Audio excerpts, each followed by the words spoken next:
মহাতীর্থ গঙ্গাসাগর, আর সেই গঙ্গাসাগরে বিখ্যাত কপিলমুনি ভগবানের সেই দিব্য মন্দির।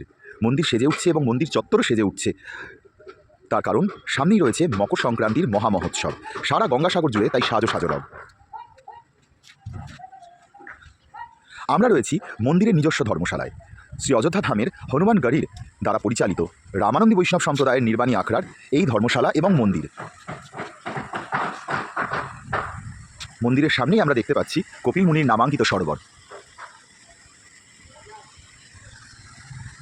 সুন্দর করে সাজানো এই সরোবরের মাঝখানে রয়েছেন ভগবতী জাহ্নবী।